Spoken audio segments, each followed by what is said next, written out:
Encore sur le voile, le témoignage de Malika qui nous appelle de Grenoble. Bonjour à vous, Malika. Bonjour, Malika.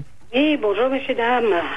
Excusez-moi, j'ai déjà intervenu il y a quelques mois de ça, à ce sujet, et je suis vraiment fâchée contre ces femmes qui ont du temps à aller provoquer les policiers et autres dehors. Si elles avaient un peu de pudeur, elles resteraient chez elles. Ce que je leur dirais, parce qu'elles sont musulmanes comme moi, je suis sûre, moi je sors comme m'a fait le bon Dieu, le visage dehors, sans avoir peur de personne. Quand on vient au monde, on vient tous de la même manière. Dieu nous a créés tout nus. On grandit, on a des vêtements. Et quand on devient adulte, on porte peut-être le voile, mais d'une façon décente. Un être humain, si Dieu avait décidé à lui mettre une voilette, il serait venu comme ça. Alors moi, en arabe, je m'excuse, je traduirai tout à l'heure en français ce que je vais dire maintenant. Beaucoup d'auditeurs et d'auditrices qui m'écoutent vont comprendre ce que je vais dire en arabe. Il y a un proverbe qui dit « ce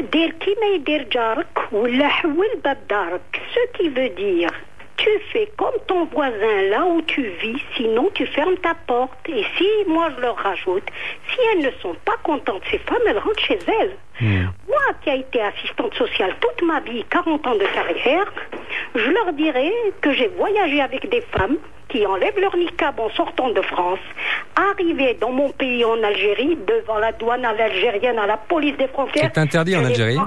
Je les vois enlever leur voilette et ça me fait rire, cette hypocrisie. Pourquoi elles ne passeraient pas devant la police des frontières avec leur voilette?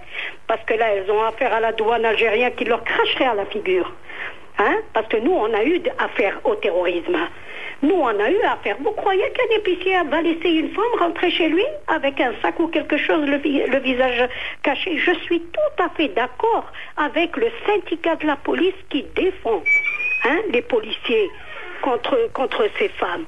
Qui nous dit que ces femmes-là ne sont pas des hommes sous leur niqab? Qui nous dit que ces femmes-là, d'abord elles portent le malheur avec elles, à porter ces trucs noirs-là? Nous, en Algérie, autrefois, nos femmes, les pieds noirs, excusez-moi, je dis ça les pieds noirs, parce qu'autrefois, les Français, chez nous, ils écrasaient le raisin dans des bacs et donc ils avaient les orteils noirs par le jus de raisin. Donc les musulmans ne savaient pas comment les épeler, ils disaient les pieds noirs, dont je leur dois le plus grand respect, parce que c'est avec eux que j'ai appris à lire, à écrire, et malgré que nous avons notre histoire et leur histoire, les Français, on les respectait chez nous, ils nous respectaient. Et les femmes chez nous en Algérie, et Dieu m'est témoin, qu'il y a beaucoup d'auditrices et d'auditeurs qui m'entendent, ont porté le hayek, le genre de hijab, mais magnifique, messieurs, dames. C'est un voile qui couvre les cheveux, simplement. Oui, on se couvrait les cheveux et tout. On avait une voilette, tout en broderie Nabel ou en gui pur.